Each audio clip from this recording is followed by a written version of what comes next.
On Christmas, I showed up earlier than expected to the gathering at my in-laws' house.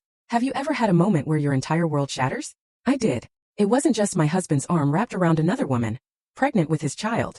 It was the crushing, gut-wrenching realization that my whole life, every memory, every hug, every I love you, was a meticulously crafted lie. And they had no idea who they were truly messing with.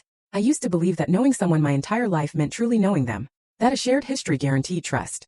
That family was forever. I was so wrong about everything.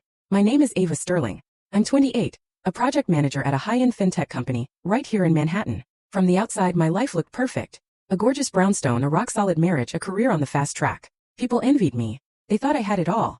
But they had no clue what I'd been through to get there, or the price I'd paid for that apparent stability. My life as I knew it blew up last year on Christmas Eve. That was the night the blindfold finally fell off. The betrayal had been festering for years, right under my nose, and I just hadn't been able to see it. But let me rewind a bit. I need you to understand how I ended up standing in that hallway utterly broken. I've known Jackson Miller, or Jax, since the day I was born. Our parents were inseparable, the kind who spent every weekend together, took vacations, celebrated every single birthday. My parents were Jax's godparents, and his parents, Carol and Charles Miller, Aunt Carol and Uncle Charles, as I affectionately called them, were mine.